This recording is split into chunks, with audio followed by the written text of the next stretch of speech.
እፎይ ያለው ሆነ።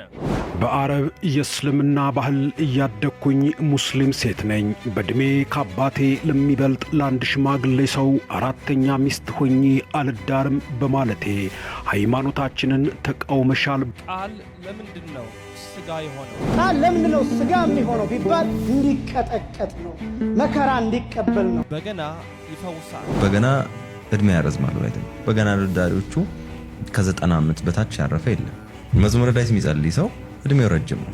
መጋቤ ሃይማኖት መምህር ኢዮብ ስለራሳቸው ተናገሩ። ትምህርት ቤት እንደገባን እንዳልኩ የኮርስ ትምህርቶችን ተማርንና ውይይት ጀመር በመንፈሳዊ ሕይወት ዙሪያ።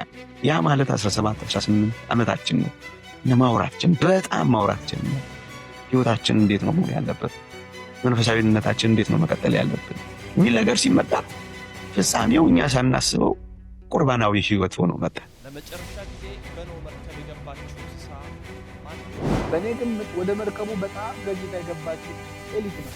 በላይዋ ላይ ድንጋይ የተጫናት እጅግ ቀርፋፋ ኤሊን የማይቀድም እንስሳ መቼም አይኖርም። መቼም የትኛውንም ኃጢአት ሥራ እግዚአብሔር ይምረኛል ብለህ እመን።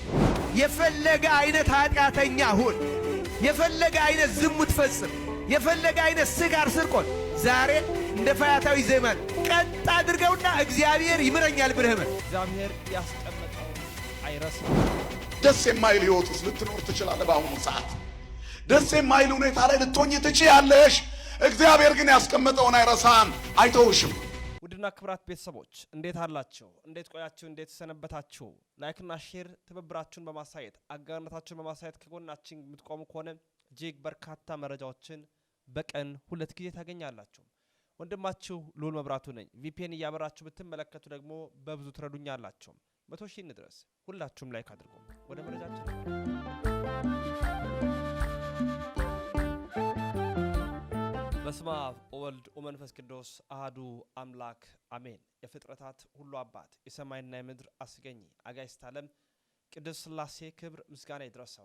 እናታችን እመቤታችን ድንግል ማርያም ውዳሴ ክብር ይድረሳት። ቅዱሳን እንደየማዕረግና ክብራቸው ምስጋና ይድረሳቸው። እንዴት አላችሁ? እንዴት ቆያችሁ? እንዴት ሰነበታችሁ? ሰላም እግዚአብሔር ባላችሁበት ቦታ ሁሉ ይብዛ። ዛሬም እንደተለመደው የተለያዩ መረጃዎችን ወደ እናንተ ይዤ መጥቻለሁ። ሁላችሁም ቪፒኤን እያበራችሁ ብትመለከቱ በብዙ ታግዙኛላችሁ። ላይክ ደግሞ ስታደርጉ ይበልጥ የዩቲዩብ አልጎሪዝም መረጃውን ስለሚያዳርስ ትረዱኛላችሁ። ላይክ አድርጉ፣ ሼር አድርጉ። ወደ መረጃችን እናመራለን። 100 ሺህ እንድረስ። እንግዲህ በመጀመሪያ የምናገኘው የመምህር ጳውሎስን ይሆናል። እግዚአብሔር ያስቀመጠውን አይረሳም። ደስ የማይል ሕይወት ውስጥ ልትኖር ትችላለህ። በአሁኑ ሰዓት ደስ የማይል ሁኔታ ላይ ልትሆኚ ትችያለሽ። እግዚአብሔር ግን ያስቀመጠውን አይረሳም፣ አይተውሽም። አጥንትሽን ይጠብቃል፣ አንቺን አይደለም። እግዚአብሔር ሁል ጊዜ ይመራሃል፣ ነፍስህንም ከመልካም ነገሮች ያጠግባል፣ አጥንቶችህንም ያጠናል። አንተም እንደሚጠጣ ገነት ውሃውም እንደማያቋርጥ ፈሳሽ የመንገድ ላይ ቀዳሽ ሰባራውን አዳሽ ጠጋኝ ትሆናለህ ይላል። ክብርና ምስጋና ለስሙ ይሁን። ኢሳይያስ 18:11 ላይ እግዚአብሔር ይመራሻል። በመከራ ውስጥ ብትሆኚ አይተውሽም፣ እሳት ውስጥ ብትወድቂ አይተውሽም። ግን ለጊዜው ዝም ይላል። ፈተናዎች ይኖራሉ፣ ዝም ይላል። ግን አጥንትሽ ሁሉ ጠባቂ ነው። አይገርምም? የአጥንቶቻችን ጠባቂ አጽሞቻችንን ይጠብቃል። ከሞትን በኋላ አጽሞቻችን ይጠብቃል። እንደ ሸንኮራ መጣ ምተፋው አለምነች እንደ ማስቲካ አላምጣ እድሜያችን ሲያልቅ፣ ጣፋጭነታችን ሲያልቅ፣ ጉልበታምነታችን ሲያልቅ፣ ፈጣን ምጡቅ አይምሮአችንን መጣ ተጠቅማ ዓለም ትተፋናለች። ጡረታ አውጥታ እግዚአብሔር ጡረታ ያወጣው በስሙ የተጠራ የለም። ወደሱ የመጣውን ሁሉ ለውስጥ ነው። ለዘመጻሐቤ እይሰድዶ ወያውጻፋ ወደ እኔ የመጣውን ወደ ውጭ አላወጣው አልመልስ። ቁም ያለው ሰው የለም፣ ተመለስ ያለው የለም። ወደሱ የሚመጡ ሁሉ ብሩሃን ናቸው።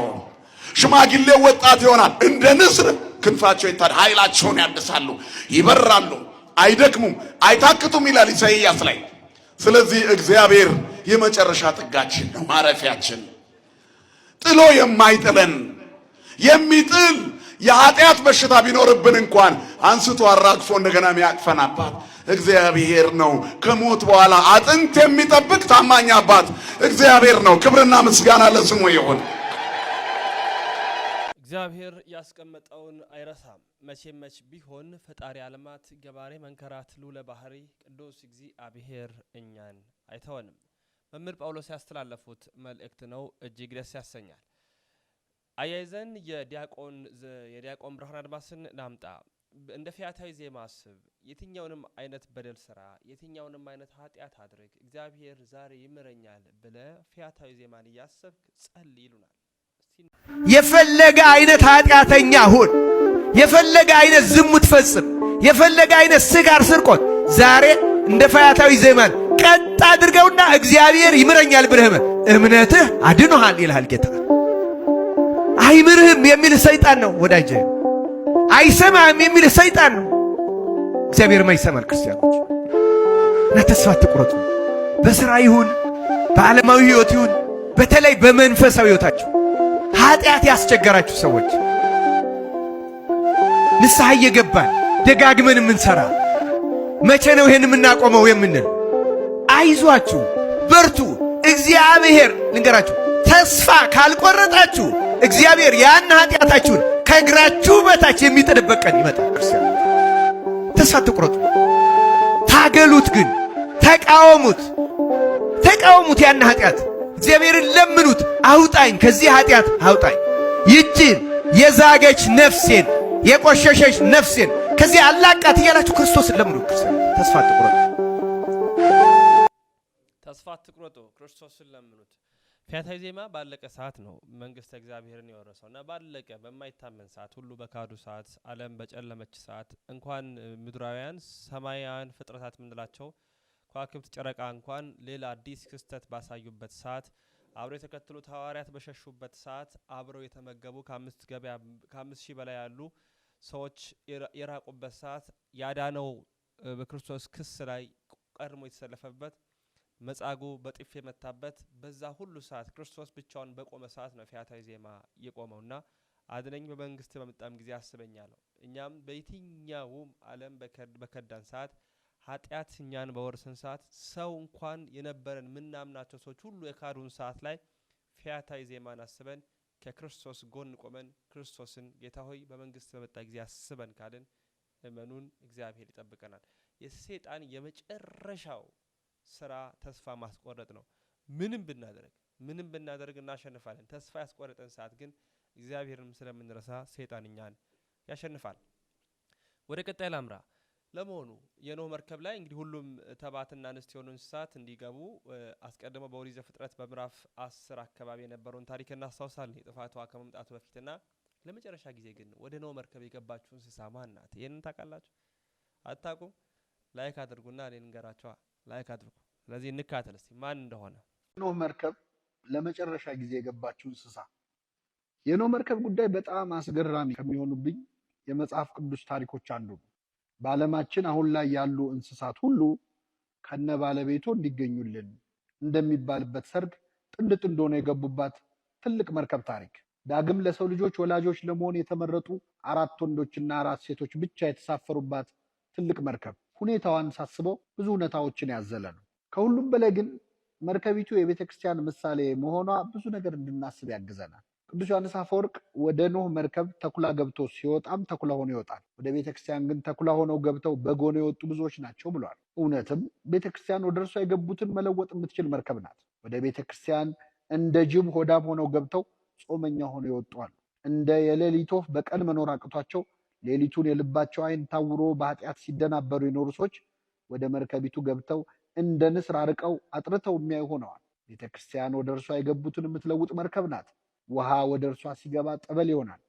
አፈር ወደ እርሷ ሲገባ እምነት ይሆናል። ዘይት ወደ እርሷ ሲገባ ቅባ ቅዱስ ይሆናል። ህብስትና ወይን ወደ እርሷ ሲገባ ቅዱስ ቁርባን ይሆናል።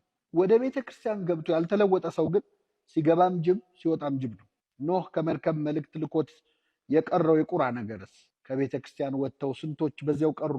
ለዓለም ጨው እንዲሆኑ ተልከው እዚያው ማሙተው የቀሩ ስንት አሉ። እርግብ ግን ማረፊያ ስታጣ ተመለሰች። ከመርከቢቱ የራቅን ሁላችን ልባችን በእግዚአብሔር እስካላረፈ ረፍት የለውም እንዳለ ሊቁ ወደ መርከቧ ፈጥነን መመለስ አለብን። ሰሞኑን ደግሞ አንድ ጥያቄ ባይምሮ የተመላለሰ ወደ ኖህ መርከብ ለመጨረሻ ጊዜ የገባው እንስሳ ማን ሊሆን ይችላል? ይህን ጥያቄ በግልም በጉባኤም ላይ ሰዎችን ጠይቄ ነበር። መቼም ለዚህ ጥቅስ አያስፈልገውም። ኖህ ቆሞ እንስሳቱ እስኪገቡ ድረስ እንደጠበቀና ማንንም እንስሳ ጥሎ እንዳልገባ የታወቀ ነው። በዚህ ምክንያት እንስሳቱ ወደ መርከቢቱ የሚገቡት እንደደረሱበት ቅደም ተከተል ነው። ክንፍ ያላቸው በረው ቀድመው ይገባሉ። እንደ ጥንቸል፣ እንደ ካንጋሮ፣ እንደሚዳቋ ያሉት ዘለው ይገባሉ። ወደ ቅድስት ቤተክርስቲያን ነፍሳቸውን ለማዳን ፈጥነው በረው የገቡ እንደሚዳቋ ዘለው የደረሱ ብርቱ ሰዎች አሉ። እንደ ፒኮክ ያሉ ባለውብ ክንፎች፣ እንደ ቀጭኔ ያሉ ባለረጃጅም አንገቶች፣ እንደ ጃርት ያሉ ሌላው ላይ የሚሰኩት እሾህ የለበሱ እንስሳት ወደ መርከቧ ገብተዋል። በቤተ ክርስቲያን እንደ ፒኮክ አምሮ መታየት መዘባንን የሚወዱ ለታይታ የሚገዙ ሰዎች ገብተዋል። እንደ ቀጭኔ አንገታቸውን ከፍ አድርገው ሰውን ቁልቁል የሚመለከቱ አንገታቸውን እንደሚያገዝፉ የዕብራውያን ሴቶች አይነት ህይወት ያላቸውም ገብተዋል። እንደ ጃርት በክፉ ንግግር የሰው ልብ ላይ የሚሰኩት ጥላቻ የለበሱ ሰዎችም ገብተዋል። የኖህ መርከብ ያልያዘችው እንስሳ እንደሌለ ቤተክርስቲያን ያልተሸከመችው አይነት ሰው የለም። ወደ ጥያቄ ስመለስ በእኔ ግምት ወደ መርከቡ በጣም ዘግይታ የገባችው ኤሊ ትመስለኛል። በላይዋ ላይ ድንጋይ የተጫናት እጅግ ቀርፋፋ ኤሊን የማይቀድም እንስሳ መቼም አይኖርም። ምንም ብትዘገይም ኖህ እስከ መጨረሻው ጠብቆ አስገብቶ ለዘር አትርፏታል። እግዚአብሔር ምንም ብትዘገይ ኤሊ ሳትገባ መርከቡን አልዘጋውም። የኤሊ በመርከቡ መትረፍ በቤተ ክርስቲያን ልንተርፍ ተስፋ ለምናደርግ ለኛ ትልቅ መጽናኛችን ነው። ወዳጄ ወደ ቤተ ክርስቲያን ለመምጣት እንደ ወፍ ትበራለህ? እንደሚዳቋ ትዘላለህ? ወይስ እንደ ኤሊ ትጎተታለህ? እግሮች ለመንፈሳዊ ነገር ሲሆን አቅም እያጡብህ አልተቸገርክም? ልብህ ቢፈልግም እንደ ኤሊዋ የተጫነ የኃጢአት ድንጋይ አላንቀሳቅስ ብሎስ አላዘገየህም? እንዲህ ከሆነ አትጨነቅ። መርከቧ ቤተ ክርስቲያን አንተን ሳትይዝ ጥላ ወዴትም አትሄድም። ጉዞህን እስካላቆምክ ድረስ ትጠብቃለች። እየተጎተትክም ቢሆን አንተ ብቻ ወደ ደጁ ገስግስ። አንተ ብቻ መንገድ ጀምር እንጂ ፈጣሪ በሩን የሚዘጋው አንተ እስክትገባ ጠብቆ ነው። ቅዱስ ኤፍሬም ሶርያዊ እንዳለው እንዲህ ብለህ ለምነው፣ ብበድልህም እንኳን አሁንም በርህን እያንኳኳሁ ነው። እየተጎተትኩም ቢሆን አሁንም የምጓዘው ወደ አንተ ለመምጣት ነው። በጣም የምወደው ጽሁፉ ነው ይሄና በአንድ ወቅት እንዲሁ አንብቤው ነበረ። የቅዱስ ኤፍሬም ሶርያዊ በተለይ መጨረሻ ንግግር አሁንም ቢሆን እየወደኩም ቢሆን በርህን አንኳኳለሁ፣ የተጎተትኩም ቢሆን ወደ አንተ መጣለሁ። የኤሊዋን ታሪክ አንስቶ ማለት ነው።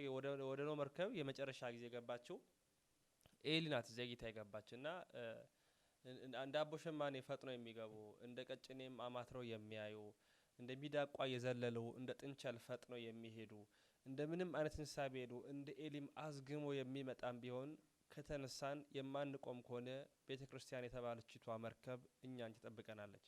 እኛን ሳትይዝ አትሳፈርም፣ ይህንን ዓለምም አታልፈም። ደስ የሚያሰኝ መልእክት ነው። ስለ በገና የተወሰነ ነገር እንነጋገር። በገና ነፍስን ይፈውሳል። ረጅም እድሜም በገና ደርዳሪዎች ይኖራሉ። በገና እድሜ ያረዝማል። በገና ደርዳሪዎቹ ከ90 ዓመት በታች ያረፈ የለም። መዝሙረ ዳዊት የሚጸልይ ሰው እድሜው ረጅም ነው። መዝሙረ ዳዊት በምን የተዘመረው ታዲያ? ኬታ መጣ ይሄን መረጃ ካልከኝ የበገና ደርዳሪዎችን እድሜ ማስላት ትችላላችሁ። ከ90 ዓመት በታች ያረፈ በገና ደርዳሪ የለንም እስካሁን። ሰው ምንድነው ማድረግ ያለበት? በገናን ካሰበ ከበገና ጋር አብሮ ለመኖር ነው ማሰብ ያለበት፣ እንደ ጓደኛ። አሁን ብዙ ነገራችን አጭር የሆነ ተቸግረን ነው። አሁን ቪዲዮቻችንም ከ1 ደቂቃ ማጥረዋል።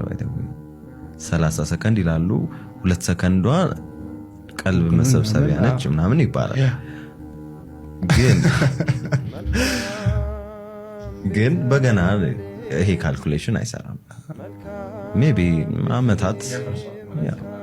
አመታት ነው በገናውን የተወሰነ እንኳን መረዳቱ አለኝ። ብዙ በገና ደርዳሪዎች ደግሞ ይሄንን ይመሰክራሉ። አመት፣ 2 ዓመት፣ 5 ዓመት ቆይተው ብጠይቃቸው ብለምድም ደስ ይለኛል ነው የሚሉ። ለምን? በቃ ስሪቱ የመቆየት ነው።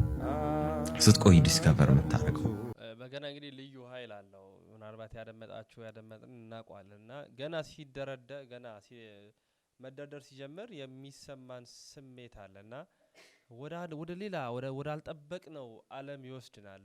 እኛ ከምናውቀው ህይወት ያወጣናልና የበገናን ድምጽ የሰማችሁ ወይም ደግሞ በገና ስትሰሙ የሚሰማችሁ ስሜት የምታውቁ አካላት ካላችሁ እስቲ ኮሜንት ላይ ጻፉልን። ወደ ክርስቶስ እንምጣ። ቃል ለምንድን ነው ስጋ የሆነው? እንግዲህ በዮሐንስ ወንጌል ምዕራፍ 1 ላይ ቃልም ስጋ ሆነ ይላልና ለምንድን ነው የሆነው? መጋቢ አዲስ ኢንጂነር ንቃ ጥበብ ከፍ ያለው ቃል ለምንድነው ስጋ የሚሆነው ቢባል እንዲቀጠቀጥ ነው፣ መከራ እንዲቀበል ነው፣ እንዲራብ ነው፣ እንዲጠማ ነው፣ እንዲደክም ነው፣ እንዲሞት ነው። ያለዚያማ የሚራቆት አካል የለው፣ ያለዚያማ የሚመታ አካል የለው። ስጋ ባይሆን ነፍስን ባይነሳ ደምን ባይነሳ ባይዋሃድ ሰው ባይሆን ወደዚህ ምድር ባይመጣ በባሪያ መልክ ባይገለጥ በእኛ ነፍስ በእኛ ሰውነት በእኛ መልክ በእኛ ባህሪ በእኛ ማንነት በእኛ ምድር በእኛ ዓለም በእኛ ጠባይ ባይገለጥ ኖሮ ማንም አይሰቅለውም፣ አይገረፍም። ካሳ መክፈል፣ ስጋ መቁረስ፣ ደም ማፍሰስ የሚባል ነገር መስቀል ተሸክሞ መውደቅ 6666 ጊዜ መገረፍ የሚባል ነገር የሾህ አክሊል መድፋት፣ ከአንዲት ሴት ጋር ማውራት፣ መንከራተት፣ መራብና መጠማት፣ መድከም የሚባል ነገር የለም። መሰደድ የሚባል ነገር የለም። ለምሳሌ እግዚአብሔር አብን ልትሰቅለው አትችልም። እግዚአብሔር መንፈስ ቅዱስን ልትሰቅለው አትችልም። ለምን? አብ ስጋንና ነፍስን አልነሳም። መንፈስ ቅዱስ ስጋንና ነፍስን አልተዋሃደም። ስለዚህ ሊሰቀል አይችልም። ቃል ለምንድን ነው ስጋ የሆነው? ደስ የሚያሰኝ አጠር ያለች ግን አስደናቂው የነገረ ስጋዊ አስተምሮ። ወደ መምህር ኢዮብ እንምጣ። መምህር ኢዮብ ማን ነው? ሰንበት ትምህርት ቤት እንደገባን እንዳልኩ የኮርስ ትምህርቶችን ተማርንና ውይይት ጀመር በመንፈሳዊ ሕይወት ዙሪያ። ያ ማለት 17 18 ዓመታችን ነው። ማውራታችን በጣም ማውራት ጀመር። ሕይወታችን እንዴት ነው መሆን ያለበት፣ መንፈሳዊነታችን እንዴት ነው መቀጠል ያለብን የሚል ነገር ሲመጣ ፍጻሜው እኛ ሳናስበው ቁርባናዊ ሕይወት ሆኖ መጣ። ስለዚህ አንድ ቀን ምን ወሰን፣ እዛ የነበረው ጉባኤ በሙሉ ዛሬ ቁርባናዊ ሕይወት መጀመር አለብን መቁረብ አለብን ብለን በሰንበት ትምህርት ቤቱ ሪፖርት አደረግን ለአመራሩ ማለት ነው። አመራሩም ይሄን ተቀበለና በአንዲት ዕለተ ሰንበት ዩኒፎርም ለብሰን ሁላችንም ለመቁረብ ተዘጋጀን እና ሰበካ ጉባኤው በዚህ ዙሪያ ስብሰባ አደረገ እና በረከታቸው ይደርብን ብፁዕ አቡነ ዲሜጥሮስ መምህር ተክለ ድንግል የሚባሉ መጽሐፍ መምህራችን ነበሩ እና ይህን ሰሙና ትንሽ አጽኑ። ከዛ ሰበሰቡን። ልጆቼ አሁን እንግዲህ ተሰምቷችሁ ይሆናል፣ ቆጭቷችሁ ይሆናል፣ ይህን ሕይወት ናፍቃችሁት ይሆናል። ገና እንደመጣን እኮ ነው። እስኪ ትንሽ ቆየት በሉ፣ እስኪ አሰላስሉት፣ አስቡበት። እስኪ ስሜታዊነት እንዳይሆን እዚህ ውስጥ የከተታችሁ በትክክል አምናችሁበታል ወይ?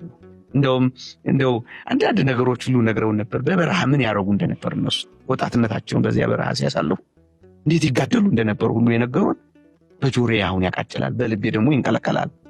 በረከታቸው ይደርብን። በዚህ በመኪና አደጋ ነው ብፁዕ አባታችን ያረፉት እና ትንሽ ጊዜ ያዘገዩን አቆሙ። እኛ ሰልፍ ተሰልፈልን ቆርብ ነበር የነበርነው በሰንበት ትምህርት ቤት ታሪካችን። ትንሽ ጊዜ እስኪቆዩ ተመካከሩ፣ እውቀታችሁንም አጎልብቱ፣ መንፈሳዊ ሕይወታችሁንም አንጹ።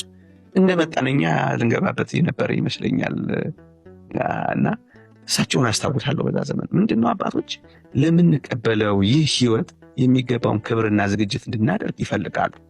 አንዱ እሱ ነው። ሁለተኛው ደግሞ በዚህ ሕይወት ውስጥ የሚኖረን ቀጣይነት ያሰጋቸዋል። ነጥቀን የምንሮጥ ብቻ እንዳንሆን ይልቁንም በዛ ተተክለን ከሕይወቱ ጋር ተዋህደን እንድንኖር በጥልቀት ይፈልጋሉ እና አባቶችም እናቶችም ትልልቅ ሰዎችም ያንን ነው የሚመክሩት። ታዲያ ወጣቶች ይህን ሕይወት እንዴት አድርገን እንኖረው? እንዴት አድርገን እንለማመደው? ባለትዳሮችስ ኃጢአት አሳድፎን ይሆናል፣ በደል አግኝቶን ይሆናል፣ ደግሞ ታማሚዎች ነን፣ በሽተኞች ነን። ከጌታችን ከመድኃኒታችን ከኢየሱስ ክርስቶስ ቅዱስ ሥጋና ክቡር ደም ሌላ ሕይወት እንደሌለን እናውቃለን። ይሄ ሕይወት ፍጹም ከክርስቶስ ጋር ተዋህደን የምንኖርበት ሕይወት እንደሆነ እናምናለን። ንስሐ መመለሻችን ነው። ሥጋውና ደግሞ ከክርስቶስ ጋር መዋጃችን ነው። ብዙ ጸጋዎችን የሚሰጠን ሀብት የሚያጎናጽፈን አጋንንትን፣ ርኩሳት መናፍስትን በውስጣችን ያለውን ፍትወታትን ሁሉ የሚያርቅልን የሚያቃጥልልን ሕይወት እንደሆነ እናምናለን። ስለዚህ የሁሉ ነገር ድል መንሻ የመጨረሻው ሕይወት ምዕራፍ ማሰሪያ በመሆኑ ለዚህ ሕይወት መትጋትና መዘጋጀት መቻል አለብን። ይህንን ሕይወት ኃጢአትን በመቀነስ ጽድቅን በማብዛት ለሚበልጠው ሕይወት ትኩረት በመስጠት ከዚህ ሕይወት ባለመለየት ድካሞች እንኳን ቢኖሩ ከመምህረ ንስሐ ጋር በመመካከር ብዙ ሳይርቁ ደግሞ ብዙ ሳይጠፉ ብዙ ሳያዳፍኑት ቶሎ በመገናኘት እነዚህን ሕይወቶች ባዳበርን ቁጥር ኃጢአት የመቀነሳችን ከክፋት የመራቃችን እግዚአብሔርን የመዳፈራችን ነገር እየጠፋ ኃይልና ኃጢአትን ድል የመንሻ ጸጋ እየተጎናጸፍን እንሄዳለን። ባለትዳርን ብንሆን በተወሰነልን ጊዜ መምህረ ንስሐችን በሚመክሩ አባቶቻችን በሚያስቀምጡልን የጊዜ ሰሌዳ የሚያስቸግሩንን ነገሮች ጨክነን በመተው ሚስቶች ከባሎች፣ ባሎች ከሚስቶች ጋር በመመካከል በካህን የእረኝነት ክበብ ውስጥ እንድናርፍ በተለይ ካህኑ ትልቅ ኃላፊነት ስላለበት እነዚህ ልጆቹን ወደዚህ ለምለም መስክ ለማሰማራት የበለጠ መትጋት መቻል አለበት። ትምህርቶቻችንም እነዚህን ማዕከል ያደረጉ ቢሆኑ ያልታመሙ ሕፃናት መድኃኒት ብቻ እንዳይሆን ይልቁንም መድኃኒት የሚያስፈልገው ታማሚዎች ይሆንኛ ከዚህ ሕክምና ለመራቅ የምንቆርበው ታማሚዎች ስለሆን እንጂ ጻድቃንና ቅዱሳን ነን ብለን እንዳልሆነ እንድናምን ብንወድቅ እንነሳለን፣ ብንሳሳት እንታረማለን ብለን ወደዚህ ምስጢር ከገባን የበለጠ ኃይል ነው የምናገኘው። በኃጢአት ላይ ለመጨከን ድፍረትን ነው የሚያጎናጽፈንና ይሄ ህይወት ትኩረት ተደርጎ በተለይ በመምህራንም ንስሐ በመምህራንም መማርና ለመፈጸም ደግሞ መትጋት መቻል አለበት። እንግዲህ መምህራችን መምህር ኢዮብ ስለ ቅዱስ ቁርባን በሰንበት ትምህርት ቤት ስለነበራቸው ህይወት ነው በስፋት የነገሩን። ወደ መጨረሻ ቪዲዮ መረጃችን እናምራ። እፎይ ያለው ሆነም የህፃኗ ታሪክ ሌላ አራተኛ ሚስት እንድትሆን የታጨችው የደረሰባትን መከራ እንዲህ ሲል እንግዲህ ንጋት ኮከብ ሚዲያ በዘገባው ይዞታል። እሱን እንከታተል።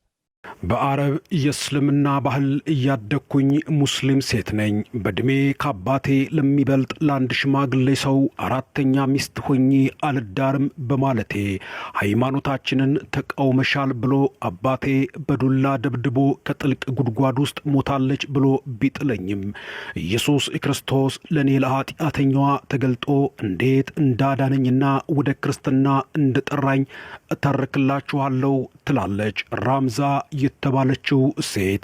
እኔም ይህን ድንቅ ምስክርነት ባይብል ፎር ሚድል ኢስት የተባለ ድረገጽ ሙስሊም ፋዘር ኪልስ ዳውተር ጂሰስ ክራይስት ራይዝስ ሄር ፍሮም ዴድ ብሎ በርዕስነት ለንባብ ያበቃውን ታሪክ ሳቀርብላችሁ ቻናሉን ሰብስክራይብ በማድረግ የደወል ምልክቷን ደግሞ በመጫን አብራችሁኝ እንድትሆኑ በመጋበዝ ነው።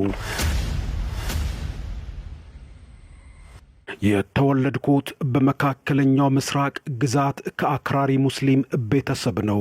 ወላጆቼ ራምዛ ብለው ነበር ስም ያወጡልኝ። አሁን ግን ጌታ ኢየሱስ ክርስቶስን እንደ አምላኬና እንደ ጌታዬ አድርጌ በመቀበሌ ዳግመኛ ልጅነትን አግኝቼ ተወልጃለሁ።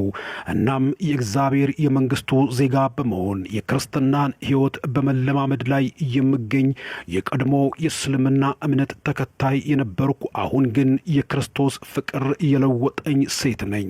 ከልጅነቴ ጀምሮ ሃይማኖተኛ ሴት ነበርኩ። ቁርአንን በመቅራት በቀን 5 ጊዜ በመስገድ ረመዳን ወርን በመጾም ኢስላማዊ ልምምዶችን ሁልጊዜ በመፈጸም ከፊት የምገኝና የምጠራ የእስልምና ጥልቅ ፍቅር የነበረኝ ሴት ነኝ። ሁሌም አብያ በመልበስ ማለትም የሸሪዓን ሕግ የተከተለ ኢስላማዊ አለባበስን በመተግበር ሙሉ በሙሉ ጭንቅላቴ ላይ የፊት መሸፈኛ ሂጃብ አድርጌ ነበር የምንቀሳቀሰው። በቤተሰቤ ውስጥ እኔን ራሴን ጨምሮ በአባቴ ስር የሚተዳደሩ 3 እናቶችና 13 ልጆች ያሉት ትልቅ ቤተሰብ ውስጥ ነው የምኖረው። አባቴ በሚኖርበት አካባቢና አገር ታዋቂ የአረብ ስፖንሰር በመሆን ከበርካታ የንግድና የኮንትራክት ኤጀንሲዎች ከፍተኛ ገቢ ያለው ከፍተኛ ባለጸጋ ሰው ነው። በመማርበት ትምህርት ቤት ከእኔ ጋር ከሚማሩት ሴት ጓደኞቼ አንዷ በመጽሐፍ ቅዱስ የተጻፈ በክርስቲያኖች እንደ አምላክ ተደርጎ የሚታመነው የተሰቀለው እየሞተው እንዲሁም ከሞት ተነሳ ስለተባለው ስለ ኢየሱስ ክርስቶስ የወንጌል መልእክት ልትነግረኝ ሞከረች። የትምህርት ቤት ጓደኛዬ አባቷ በመካከለኛው ምስራቅ የመጽሐፍ ቅዱስን ቃል በማዳረስ አብዝቶ የሚያገለግል የክርስቲያን ልጅ ነበረች። አባቷ በቃልም በጽሑፍም በልዩ ልዩ አጋጣሚዎች ያዘጋጃቸው ስለ ኢየሱስ ክርስቶስ የሚገልጽ የወንጌል መልእክት የያዘ ጽሑፍ አምጥታ ሰጠችኝ። ጓደኛዬ ስለ ክርስቶስ ልትነግረኝና ልታስተምረኝ ይዛ የመጣችውን መልእክቷንና ክርክሯን ግን ፈጽሞ አልወደድኩትም ነበር። ምክንያቱም እንኳን ክርስቲያን ልሆን ስለ ክርስቲያን መስማት ኃጢአት መስሎ ይሰማኝ ስለነበር። እንግዲህ በተማሪነት ሕይወት እያለሁ ነበር አባቴ 3 ሚስቶችና ብዙ ልጆች ላሉት ለአንድ ባለሀብት እያረጀ ሽማግሌ ሰው 4ኛ ሚስት አድርጎ ሊደረኝ እንደተዘጋጀ እየሰማሁት ከአባቴ ዕድሜ በብዙ የሚበልጠውና ሊያገባኝ የፈለገው ሽማግሌ ሰው ከወለዳቸው ከደርዘን በላይ ልጆቹ ውስጥ ከመጨረሻዋ ሴት ልጁ በዕድሜ የማንስ ለጋ ልጅ እንደነበርኩ ሳውቅ እስልምና በሴቶች ላይና በጾታዊ ጉዳዮች ላይ የነበረውን አስተምህሮ ድሮንም ቅሬታ ይፈጥርብኝ የነበረ ቢሆንም አሁን ላይ ግን ይህ ጉዳይ በቀጥታ ወደ ሕይወቴ የመጣበት አጋጣሚ በመሆኑ ከቤተሰቤ በላይ በእስልምና ላይ ከፍተኛ ብስጭት እየተሰማኝ ነበር የመጣሁት። 3 ሚስቶች ላሉት ሽማግሌ ሰው 4ኛ አድርጎ አባቴ ሊደረኝ እንደተዘጋጀ ከሰማው ቀን ጀምሮ ትምህርቴን በአግባቡ መማር አልቻልኩም ነበር። ስለዚህ አባቴን ማናገር አለብኝ ብዬ አንድ ቀን አመሻሽ ላይ ላነጋግረው ወደ እርሱ ክፍል ሄድኩኝ። አባቴም ካገባቸው 3 ሚስቶች ውስጥ ለእኔ የእንጀራ እናት ከሆነችው ሌላኛዋ ሚስቱ ጋር በክፍሉ ውስጥ እየተነጋገረ ነበር። እኔም በቀጥታ ወደ መጣሁበት ጉዳይ በመግባት እኔን ለመዳር የተዘጋጀበትን ሐሳብ እንዲተወውና ለዚህ ሽማግሌ ሰው አሳልፎ እንዳይሰጠኝ ከልመና ጋር በጥብቅ ተማጸንኩት። አባቴ በፍጹም ሊሰማኝ አልፈቀደም ነበርና ጥያቄን ውድቅ አደረገብኝ። እኔም ለትዳር ሳይሆን ለባርነት እንደሰጠኝ አድርጌ ለማሳመን ተከራከርኩት። እሱ ግን ጭንቀቴ ጉዳዩ ስላልነበር ሊያደምጠኝ ፈቃደኛ አልነበረምና እምቢ ካልከኝ ከመዳሬ በፊት ከቤት ኮብልዬ እንደምወጣ አስረግጬ ነገርኩት። በንግግሬ የተናደደው አባቴ በቁጣ ተናዶ እየጮኸ ይደበድበኝ ጀመር። ድብደባው ከባድ ስለነበር የራስ ቅሌን ሊሰነጥቀኝ እችሎ ነበር። የደረሰብኝ ጉዳትና ድብደባ እጅግ ከፍተኛ ስለነበር ራሴን ስቼ ከወለሉ ላይ ተዘርግቼ ወደቅኩኝ። በሴት ልጅ ላይ ወንዶች በሚወስዱት እርምጃና በሚያደርጉት ጭቆና በአረቡ ዓለምና በሙስሊም ሀገራት የሚኖሩ ወንዶች እስልምና የሰጣቸው መብት አድርገው ስለሚቆጥሩ ማንም ለምን ብሎ ስለማይጠይቃቸው እንዲህ አይነት ጭቆና የሚደርስባቸውን ሴቶች ቤት ይቁጠራቸው። መሬት ላይ ተዘርግቼ መውደቄን ያዩት የደበደበኝ አባቴና የእንጀራ እናቴ የሞትኩ መስሏቸው በድንጋጤ ወደ እኔ ይመለከቱ ነበር። እኔ ግን ራሴን ስቼ ስለነበር ምንም ነገር አላውቅም ነበር። እንደ ቀላል በቁጣና በቅጣት ሊያስፈራራኝ የነበረው አባቴ ራሴን ስቼ በመውደቄ የሞትኩ መስሎት ከሚስቱ ጋር በከፍተኛ ድንጋጤ ውስጥ ሆኖ የሰራው ወንጀል እንዳይታወቅበት በፍርሃትና በጭንቀት ውስጥ ሆኖ ሞቴን ከሌሎች ለመደበቅ በማሰብ ሰውነቴን በከረጢት ውስጥ አስገብተው በመቆጠር ካስገቡኝ በኋላ በመኪና ይዘውኝ ረዥም ርቀት በበረሃና በቴምር ዛፎች መካከል ወደሚገኝ ጥልቅ ጉድጓድ ይዘውኝ ሄዱ። በቋጠሩኝ ከረጢት ውስጥ ወደ ጉድጓድ ለመጣል ሲመለከቱ ጉድጓዱ ውሃ አልነበረውም ነበር። በከረጢቱ ውስጥ እንዳለሁኝ ወደ ጥልቁ የውሃ ጉድጓድ ውስጥ ሰውነቴን በጣሉት ጊዜ ነፍሴ ባስፈሪ ጨለማ ውስጥ ወደ ሲኦል ስትሄድ ተሰማኝ። ከተጨመርኩበት ከረጢት መታፈን የተነሳ ከፍተኛ የሆነ ሙቀትና ላብ ይሰማኝ ስለነበር ምላሴን የማረስበት አንዲት የውሃ ጠብታ የምትሆን ምራቅ እንኳን አፌ ላይ አልነበረም። ነገር ግን ነፍሴ የሕይወትን ውሃ እንጂ የምድርን ውሃ እንዳልፈለገች በሰመመን ውስጥ ሆኜ አውቃለሁ። በዚህ የጨለማ ጉድጓድ ውስጥ ሆኜ እንደ እንቅልፍ ባለ ሁኔታ ውስጥ እያየሁ እገኛለሁ። በዚህ የጨለማ ስፍራ ውስጥ እጅና እግሬ እንደታሰረ የትምህርት ቤት ጓደኛዬ ስለ ኢየሱስ ክርስቶስ የሚገልጸውን የወንጌል መጽሐፍ አይነት ስመለከተው በዚህ የጭንቀት ሰዓት እያጽናናኝ ይገኝ ነበር። ሊይዘው ሊቀርበው ስሞክር የማይደረስ መስሎ ይታየኛል። ቢሆንም ይህን እያየሁ በሆነ መንገድ ወደ አስደናቂ ራእይ መንገድ ይመራኝ ጀመር። አንድ መልኩና ግርማ ሞገሱ የሚያስፈራ በብርሃን የተጥለቀለቀ መልከ መልካም ሰው ከተጣልኩበት ጉድጓድ ውስጥ ሆኖ ከፊት ለፊቴ ቆሞ ይታየኝ ጀመር። ታስሬ የተጣልኩበትን ሬሳዬን የያዘው ከረጢት ይህ መልከ መልካም ሰው በመፍታት እንደወጣ ካደረገኝ በኋላ በአባቴ ድብደባ እጅግ የተጎዳውን ጭንቅላቴንና ሰውነቴን ማሸት ጀመረ። ልክ ሰውነቴን መንካት ሲጀምር ከሄድኩበት ዓለም ከህልም እንደነቃ ሰው አይኖቼ ተከፈቱ። በእጆቹ ላይ የችንካር ምልክቶችን አየው። እጆቹ ላይ ያሉትን ምልክቶች ስመለከት ወዲያው የትምህርት ቤት ክርስቲያን ጓደኛዬ ናት ትዝ ያለችኝ። ስለ ኢየሱስ ክርስቶስ መሰቀልና መሞት ያካፈለችኝ ቃልን እያስታወስኩ ይህ ኢየሱስ ክርስቶስ ነው፣ ሌላ ማንም አይደለም እያልኩ ሰውነቴን ተሸክሞ ከጉድጓድ ወደ ላይ ይዞኝ አወጣኝ። እርሱም ቀጥሎ እንዲህ አለኝ፣ ትንሣኤና ሕይወት እኔ ነኝ፣ የሚያምንብኝ ቢሞት እንኳን ሕያው ይሆናል ብሎ ሲናገረኝ በፊቱ ተደፍቼ በደስታ እንባ አነባው። ጌታ ኢየሱስ ሆይ አንተ ጌታዬ መድኃኒቴ ነህ። ተሰቅለህ ሞተሃል፣ በእውነት ተነስተሃል፣ እኔ ያንተ ነኝ፣ ባንተ አምናለሁ እያልኩ እሱን ለማየት አንገቴን ቀና አድርጌ ስመለከተው ካጠገቤ ተሰውሮኝ ሄደ። ምን ማድረግ እንዳለብኝ ወዴትም መሄድ እንዳለብኝ አላውቅም ነበር። ወደ ቤተሰቦቼ ብሄድ ወንጀላቸውን የምገልጥባቸው ስለሚመስላቸው መልሰው ሊገድሉኝ እንደሚችሉ ስለጠረጠርኩ እንኳን ወደ አባቴ ቤት ሊሄድ መኖሬንም እንዲያውቅ ስለማልፈልግ መሄጃ ፍለጋ ከተጣልኩበት ጉድጓድ አጠገብ በነበሩት የዘንባባ ዛፎች ውስጥ እያለፍኩ እግሬ ወደ መራኝ ስፍራ ወደፊት መራመድ ጀመርኩኝ። በጉዞዬ ጌታዬ ኢየሱስ ክርስቶስ ለኔ ያደረገውን ድንቅ ተአምራትና መገለጥን በአእምሮዬ እያመላለስኩ መልሼ ደግሞ እያመሰገንኩና እየተጓዝኩኝ ሳለሁ ባልና ሚስት የሚመስሉ ሰዎች ወደ እኔ ቀጥ ብለው ሲመጡ ተመለከትኩኝ። ሰላምታ ከሰጡኝ በኋላ ወደ እኔ ተልከው እንደመጡ ነገሩኝ። ግራ ገባኝ። አባቴ ሌላ ቅጥረኛ ሰው እየላከብኝ መሰለኝና በፍርሃት ተመለከትኳቸው።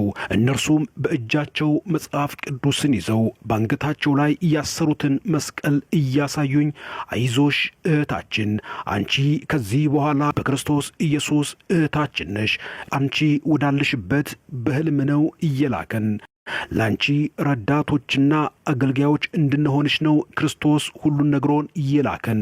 አባትሽ ባንቺ ላይ የፈጸመው የበደል ጥግ መንፈስ ቅዱስ አሳውቆናል። ስለዚህ በዚህ የስብራት ወራት ብቻሽን ጌታ አልተወሽምና እንደ ኤልያስ ዘመን በስውር እግዚአብሔርን የሚያመልኩ እኛን የመሳሰሉ ብዙ ወንድምና እህቶች በዚህ የአረብ ምድር አሉሽና አይዞሽ ኢየሱስ ክርስቶስን እንድታገኝና እንድታውቂ በአባትሽ የጭካኔ በደል እጅ መውደቅሽ ለዚህ ጥሪ ምክንያት ይሆንሽ ዘንድ አስቦ ነውና በፍጹም ፍቅር ይቅርታ ልታደርግለት ይገባል አሉኝ። ከዚህ በኋላ አንቺ ለክርስቶስ ልጅ ትሆኝ ዘንድ በመከራው ታጭተሻል እንጂ ማንም አራተኛ ሚስት ትሆኙ ዘንድ ክብርሽንና ቅድስናሽን አይጋፋሽም። ጌታ አንቺ በደም የገዛሁሽ የኔ ነሽ ብሎሻልና እንግዲህ በገነት እንደ መላእክት በምስጋናና በዝማሬ ወደምትኖሪበት የመዳን መንገድ ተጠርተሻል በማለት ይህን መልካም ቃል ሲናገሩኝ ከአእምሮዬ በላይ የሆነ ቃልና ተስፋ ሲሰጡኝ አንገቴን ደፍቼ በእንባና በለቅሶ አዳምጣቸው ነበር። ከብዙ ማጽናናት በኋላ አብረውኝ ወደሚኖሩበት ቤት ይዘው አመጡኝ። እኔም መሰረታዊ የክርስትና ትምህርት በእነዚህ ክርስቲያናዊ ቤተሰቦች ለጥቂት ወራት ከተማርኩ በኋላ በአብ በወልድ በመንፈስ ቅዱስም ተጠምቄ የሥላሴን ልጅነት ላገኝ በቅቻለሁ። ለእኔ ለኀጢአተኛዋ ለራምዛ ጌታ ኢየሱስ ክርስቶስ እያደረገልኝ ድንቅ ተአምርና መገለጥ ይህን ይመስል ነበር። እንዲህ የጀመርኩትን ክርስቲያናዊ ሕይወት እንድፈጽምና ሰማያዊ የድል አክሊል እንድቀበል የሁላችሁ ጸሎታችሁ አይለየኝ። ይህን አስደናቂና አስደማሚ ምስክርነትን የምትሰሙ የቻናላችን ቤተሰቦች ቻናላችንን ሰብስክራይብ በማድረግ የሚለቀቁ መረጃዎች ደግሞ ፈጥነው እንዲደርሷችሁ የደወል ምልክቷን በመጫን ከቻናላችን ጋር አብራችሁ እንድትቆዩ በዚሁ እሰናበታችኋለሁ። ወስብሐት ለእግዚአብሔር። የተወዳችሁ ቤተሰቦቻችን መረጃው ለመላው ዓለም እንዲዳረስ ላይክ፣ ሼር፣ ሰብስክራይብ ማድረጋችሁ እንዳይረሳ። ተሰናበትን። ክብር ምስጋና ያለው አብ፣ ክብር ምስጋና ያለው ወልድ፣ ክብር ምስጋና ያለው መንፈስ ቅዱስ አንድ አምላክ አሜን።